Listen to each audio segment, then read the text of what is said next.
विश्वभरि नै महामारीका रूपमा देखा परेको कोरोना संक्रमण कोभिड-19 का कारण नेपाल समेत अछुतो छैन। कोरोना संक्रमण बढ्दै जाँदा नागरिकहरूको स्वास्थ्योपचारको सन्दर्भमा यसपटक स्थानीय तहहरूको भूमिका निकै महत्त्वपूर्ण देखियो। प्रदेश सरकार र सङ्घीय सरकारको मात्रै भर नपरेर महामारी र विपत्तिको समयमा स्थानीय तहले आफ्नै स्रोत साधनको उच्चतम प्रयोग गर्दै यसको रोकथाम, नियन्त्रण र संक्रमितहरूको स्वास्थ्योपचारका लागि सक्रियता देखाए। यसरी आम नागरिकहरूको जनस्वास्थ्यप्रति संवेदनशील भएर काम गर्ने स्थानीय तहहरूमध्ये प्रदेश नम्बर 2 अन्तर्गतको महोत्तरी जिल्लामा रहेको महोत्तरी गाउँपालिका पनि एक हो। यो गाउँपालिकाले सुरुवाती चरणदेखि नै नागरिकहरूलाई कोभिड-19 का बारेमा जनचेतना जगाउने, सरसफाइका लागि साबुन र स्यानिटाइजर वितरण गर्ने, मास्क वितरण गर्ने तथा जीविका चलाउन समस्या खेपिरहेका 5300 भन्दा बढी घरधुरीलाई राहत वितरणको काम गर्यो। यसका साथै महोत्तरी गाउँपालिकाले विदेशबाट फर्किएर गाउँ आएका सम्भावित जोखिम भएका नागरिकहरूलाई सुरक्षित राख्नका लागि स्थानीय स्तरमै क्वारेन्टिनको समेत व्यवस्था गरेको थियो। जुन दिनदेखि हाम्रो देशमा कोरोनाको जुन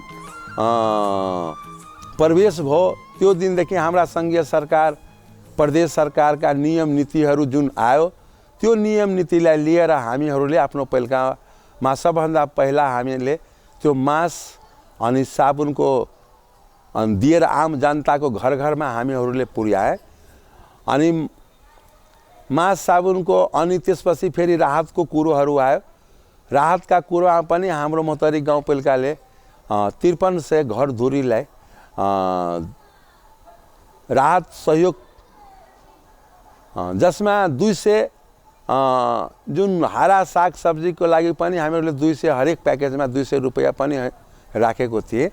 जहाँसम्म त कोरोनाको समयमा हरेक पालिकामा सङ्घीय सरकार, स्थानीय सरकारले क्वारेन्टाइनको पनि व्यवस्था गर्नको लागि जुन निर्देशन भयो त्यो पनि महोत्तरी गाउँपालिकाले पुरै पालिकाहरू एक ठाउँमा महोत्तरी गाउँपालिका रामदरस माविमा हामीहरूले क्वारेन्टाइनको व्यवस्था गरेको थिए। त्यसमा हाम्रा पालिकाका धेरै नै नागरिकहरू अन्य देशबाट आएर त्यो क्वारेन्टाइनको पनि व्यवस्था हामीहरूले सफलताको साथ हामीहरूले गरे। त्यसमा पनि आम जनताबाट हामीहरूले त्यसको एउटा सकारात्मक नै आवाज हामीहरूले पाए। सबै काम त हाम्रा सरकारले हामीहरूले त गरे। कोभिड नियन्त्रणको लागि हामीले क्वारेन्टाइन, आइसोलेसन त छैन, क्वारेन्टाइनमा भारतबाट आएका वा विदेशबाट आएका, विदेशबाट कुन चैतकी कतिबाट त्यसपछि त आएन। तर एरोप्लेन जुन हामीले लकडाउन गर्नुभन्दा पहिले जुन आयो त्यसको क्रममा जुन पत्ता लाग्यो, यो शङ्का हामीले गर्यो कि यसको कोभिड छ भनेपछि उनलाई हामी यहाँबाट पनि टेस्ट पोजिटिभ निस्केका लागि हामी पठायौँ, आइसोलेसनमा बस्नलाई पठायौँ। त्यस्तै कोभिडको क्रममा पोजिटिभ देखिएपछि 1-2टा हाम्रो मृतक पनि भएको पायौँ यहाँ महोत्तरी गाउँपालिकामा। र उसको त्यसपछि खास भएन, देखिएन बिरामी। हामी सचेत छौँ। हामी क्वारेन्टाइनमा जुन शङ्कास्पद आयो त्यसले 14 दिन राख्यौँ। त्यस क्रममा जुन हामीले जाँच गऱ्यौँ, क्वारेन्टाइनमा बसेकाहरूको परीक्षण गऱ्यौँ। त्यो परीक्षण क्रममा फेला परेपछि त्यसलाई आइसोलेसनमा बस्न पठायौँ र त्यो निको भएर फर्केर आएको पनि छ। स्वास्थ्यकर्मीहरू यसको व्यवस्थापनको क्रममा स्वास्थ्यले दिनुपर्ने स्वास्थ्य परामर्श दिएको छन् र तिनीहरू खटेका छन्। र यस बापत हामीले जोखिम भत्ता पनि यस वर्ष विनियोजन गरेर जोखिम भत्ता पनि स्वास्थ्यकर्मीलाई साथसाथै त्यस क्रममा प्रशासनका कर्मचारीले जुन जति यसमा क्वारेन्टाइन व्यवस्थापनमा जति समय खर्चे त्यो उसको जोखिम भत्ता पनि हाम्रो गाउँपालिकाले वितरण गरेको छ। सुरुमा कोभिड-19 हाम्रो नेपालमा त्यो भित्रिएपछि त्यसबाट सम्पूर्ण राष्ट्र हैन, हाम्रो जिल्ला, हाम्रो पालिका सबै प्रभावित भएको अवस्थामा हामीले कोभिड-19बाट आफ्ना पालिकाका आम नागरिकहरूलाई जोगाउने हिसाबले हामीले मास्क, सेनिटाइजर, साबुनहरू वितरण गरे अनि जनचेतनामूलक कार्यक्रम पनि हैन हामीले जनतालाई प्रवाह गरेको छु यहाँबाट गाउँपालिकाबाट। र कोभिड-19बाट त्यो भएको लकडाउनबाट प्रभावित भएका विपन्न वर्गका जनताहरूलाई, विपन्न ज्येष्ठ नागरिक, अपाङ्ग महिलाहरूलाई हामीले गाउँपालिकाबाट राहतका सामग्रीहरू पनि वितरण गर्यौँ र क्वारेन्टाइन सञ्चालन गर्यौँ। महोत्तरी गाउँपालिका वडा नम्बर 2 स्थित मावि माध्यमिक विद्यालयमा हामीले क्वारेन्टाइन सञ्चालन गर्यौँ र व्यवस्थित किसिमले हामी क्वारेन्टाइन सञ्चालन गरेर गाउँपालिकाबाट आम नागरिकलाई सेवा प्रदान गरेका छौँ। नेपालमा अहिले पनि कोरोना संक्रमणको जोखिम उत्तिकै छ। अझ जाडो मौसम सुरु भएकोले कोरोना संक्रमणको दर बढ्न सक्ने आकलन विज्ञहरूले गरिरहेका छन्। जाडोको समयमा तराईमा शीतलहरबाट जनजीवन प्रभावित बन्ने गर्छ। अझ त्यसमाथि कोरोनाको जोखिम पनि बढेपछि महोत्तरी गाउँपालिकाले नागरिकहरूलाई यसबाट बच्नका लागि सुरक्षाका सबै उपाय अवलम्बन गर्न अनुरोध गरेको छ। सँगै गाउँपालिकाले विपन्न समुदायलाई न्यानोका लागि कपडा र आगो ताप्नका लागि दाउरा वितरण गर्ने योजना समेत बनाएको छ। जहाँसम्म भन्दाखेरि हामीहरूको अहिले नेपालमा सङ्ख्या त बढी नै राखेको छ। पहिला जुन थियो त्योभन्दा अहिले दिनदिनो 10-20 जना मृत्यु भइ नै राखेको छ। तर मेन कुरो हो कि हामीहरूको मानव जातिमा एउटा कोरोनाबाट हामीहरू कसरी बच्छौँ भने त्यो सरकारले पनि काम आफ्नो गरिराखेको छ। तर पहिला सबभन्दा पहिला हामी आफूलाई बुझौँ, हामी कसरी बचौँ, त्यो कुरा एउटा कोरोनाले हरेक मानवलाई एउटा जनचेतना जगाएको छ। अनि मानव आफूलाई पनि कसरी बाँच्ने त्यसमा मान्न पनि लागेको छ। सरकारले पनि आफ्नो जुन कार्यक्रम, जुन जनचेतना कार्यक्रम हो, अहिले नै अब हामीहरूको शीतलहर आयो, शीतलहरमा यो ठन्डीबाट बाँच्नको लागि पनि अनि यो कोरोनाको लहर ठन्डीमा विशेष प्रभाव पार्छ भनेर हामीहरू पनि हरेक पालिकामा पहिला पनि गर्दै थिएँ। यसपालि पनि कोरोनाको लिएर अलि चनक भएर हामीहरू हरेक समुदायसम्म हामीहरू त्यो जाडोको कपडाहरू हरेक टोलमा चौकमा हामीहरू त्यो आगीको जुन हामीहरूको पहिलादेखि नै गर्थ्यो यसपालि पनि गर्छु। त्यस्तै त हामीहरू अब त्यति त हामीहरू जान्दैनौँ अब कसरी बचाउने, त्यो बचाउने त परमात्मा नै हो। तर जहाँसम्म आफूलाई सचेत भएर गर्दाखेरि हामीहरू कोरोनाबाट बच्छौँ अनि हरेक मानव पनि बच्छ। पहिला आफू पहिला सिकौँ अनि अरूलाई सिकाउँ। तर त्यसैले मैले भने कोरोना मानव जातिलाई एउटा जनचेतना, एउटा ज्ञान, एउटा स्वच्छ कसरी हामीहरू बस्छौँ, अरूलाई कसरी स्वच्छ राख्छौँ, त्यो कुरा हाम्रा नेपालका हामीहरूले जति पनि जनचेतना गरेको भए त्यो हाम्रो नागरिकहरूले त्यति सुन्दैन थियो।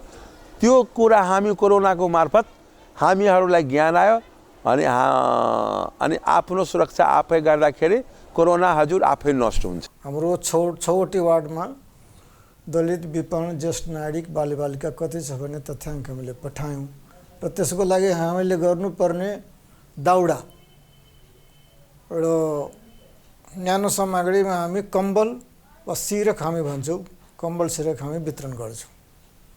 बैठक बस्दैछ, बैठकले निर्णय गरेपछि हामीले विपद कोषमा, वातावरण तथा विपद व्यवस्थापन कोषमा रकम विनियोजित गरेको छौँ, त्यसबाट हामी खर्च गर्छौँ। चिसोबाट त्यो शीतलहर बढिरहेको अवस्था छ। अहिले शीतलहर बढ्दै गएपछि हाम्रो सबभन्दा पहिलादेखिकै समस्या भनेको शीतलहरबाट यो तराई भेग बढी प्रभावित हुने गर्दछ र त्यसमा हाम्रो गाउँपालिकामा अब वृद्धहरूलाई, महिलाहरूलाई, गर्भवती महिलाहरूलाई, बालबालिकाहरूलाई चिसोबाट जोगाउनु पर्ने हुन्छ। त्यसको लागि हामीले प्रत्येक वर्ष चाहिने त्यो विपदबाट, त्यो जाडोबाट छल्नको लागि कम्बल, न्यानो लुगा, स्वेटरहरूको हामीले त्यो वितरण गरेका छौँ। चौक चौकमा जनताको घरहरूमा समेत हामीले दाउरा वितरण गरेर त्यो आगोको पनि व्यवस्था गरेका छौँ। त्यस किसिमको हामी विगत वर्षहरूमा पनि गर्दै आइरहेको छु। यस वर्ष पनि हामीले त्यस किसिमको कार्यक्रम विपद व्यवस्थापन कोष छ हामी कहाँ। त्यसबाट अब हामीले अब बढिरहेको अवस्थामा हामीले त्यो सामग्रीहरू उपलब्ध गराउनेतिर हामीले प्रयास गरिरहेका छौँ र खास गरी अहिले अब त्योभन्दा पनि महामारीको अब कोभिडको कुरा छ। कोभिड अहिलेसम्म हामी कहाँ छँदैछ, गएको अवस्था छैन। त्यस कारणले कोभिडबाट अब चिसोमा कोभिड बढ्न सक्ने सम्भावना हामी कहाँ पनि त्यो निर्कुल भइराखेको छ। त्यो अवस्थामा हामीले अब आम नागरिकहरूलाई त अब सबभन्दा प्रमुख कुरा त हामीले जनचेतना दिनुपर्ने हुन्छ, चेतना वृद्धि गर्नुपर्ने हुन्छ। हामीले के भन्छ अहिले त्यो के भन्छ बिहेहरूको व्रतबन्धहरूको त्यो लगनहरूको पनि अवस्था छ। यसमा बढी भिडभाड गर्न नदिने, भिडभाडबाट टाढा राख्ने, सामाजिक दूरी कायम गरेर बस्ने, मास्कहरूको प्रयोग गर्ने, सेनिटाइजर साबुनको हात धुने व्यवस्था हामीले गरिराख्ने जस्ता कुराहरूको हामीले जनचेतना दिनुपर्ने अहिले प्रमुख कारण छ। प्रमुख त्यही हो अहिले कार्य हाम्रो, जनचेतना वृद्धि गर्नु पर्यो र आम नागरिकलाई सजग बनाउनु पर्ने अवस्था छ। मुलुकभर कोरोना संक्रमणको जोखिम बढेपछि सङ्घीय सरकारले मुलुकका विभिन्न स्थानमा कोभिड अस्पताल निर्माणका लागि प्रक्रिया अगाडि बढाएको छ, जस अन्तर्गत महोत्तरी गाउँपालिकामा पनि कोभिड अस्पताल निर्माणको तयारी भइरहेको छ। यसका अलावा गाउँपालिकाभित्र रहेका 3वटा स्वास्थ्य चौकी मार्फत स्थानीय नागरिकहरूलाई कोभिड लगायतका अन्य स्वास्थ्य सम्बन्धी समस्यामा उपचार सेवा सञ्चालन भइरहेको छ। ओपीडी सेवा हुन्छ हैन, सुरक्षित मातृत्व, परिवार नियोजन, आइएमसीआई, क्षयरोग, कुष्ठरोग, कोभिडको बारेमा पनि हामी शिक्षा दिने गरेर राखेका छौँ।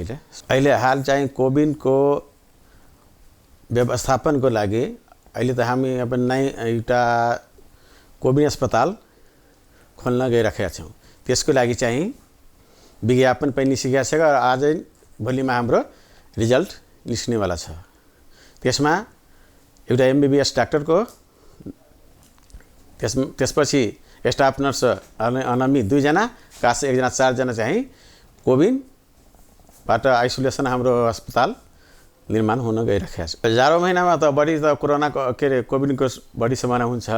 त्यसको लागि चाहिँ महिला स्वयंसेवकका मार्फत आमा समूहको बैठक बसालेर आफ्नो वडामा कोभिडबाट बच्नको लागि अहिले उहाँहरू मार्फत हामी सन्देश दिन गइराखेका छौँ। अहिले त्यही गत आर्थिक वर्षको अन्तिम चौमासिकदेखि मुलुकभित्र कोरोना संक्रमणका कारण विकास पूर्वाधारको काम प्रभावित भइरहेका छन्, जसले गर्दा महोत्तरी गाउँपालिकाले पनि वार्षिक कार्यक्रम अन्तर्गत स्थानीय स्तरमा नियोजन गरिएका योजनाहरू सबै सञ्चालन गर्न सकेन। चालु आर्थिक वर्षमा समेत कोरोना संक्रमणको जोखिम विद्यमान रहेपछि गाउँपालिकाले स्वास्थ्य सुरक्षाका सबै उपाय अवलम्बन गरेर पूर्वाधार विकासका योजनाहरू सञ्चालन गरिरहेको छ। गाउँपालिकाले यो आर्थिक वर्षको सुरुवात नै पूर्वाधार विकासको कामलाई अगाडि बढाएको हो। महोत्तरी गाउँपालिकाको यो अहिले 77-78 को कार्यक्रम हामीहरूको, त्यो कार्यक्रम हामीहरूको हरेक त्यो कार्यक्रमहरू विकासै कार्यक्रम सबै हामीहरूको पालिकामा चालु छ।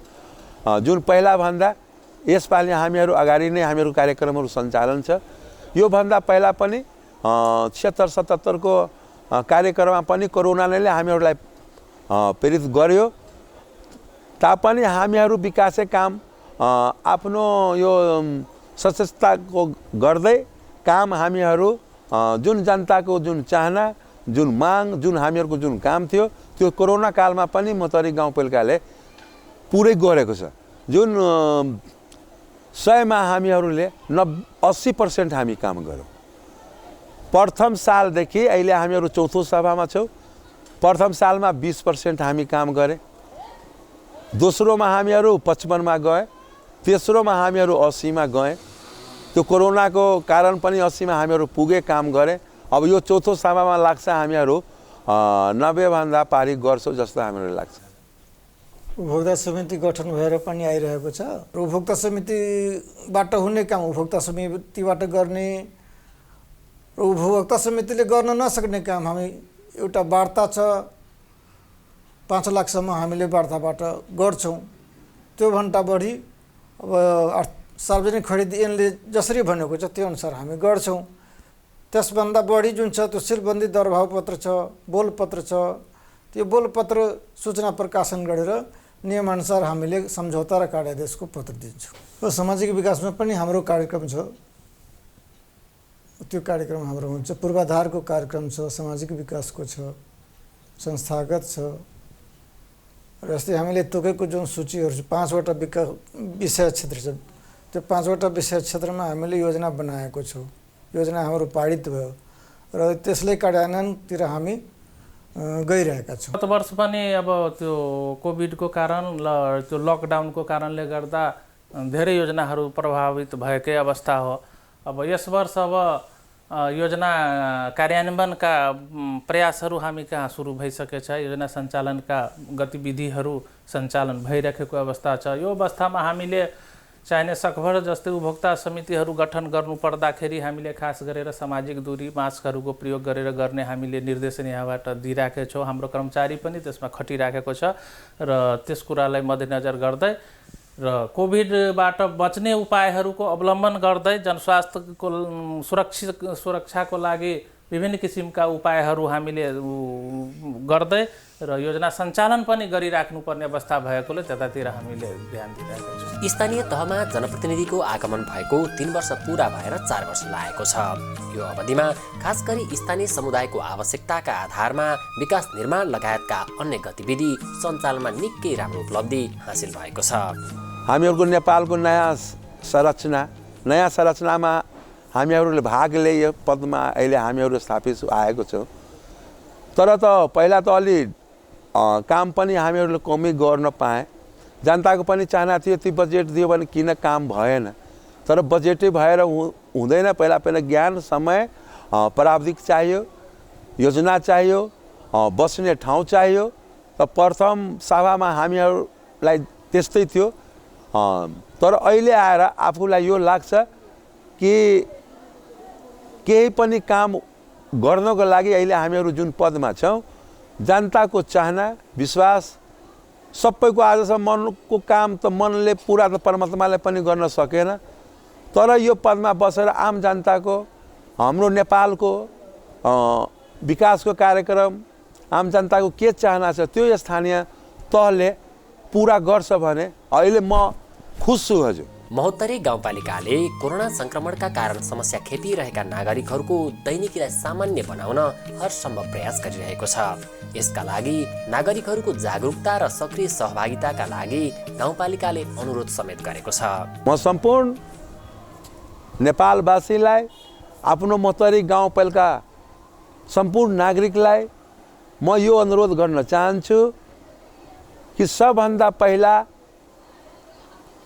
आफू बचौ। आफू बच्नको लागि पहिला आफूलाई चेतना आउनु पर्यो।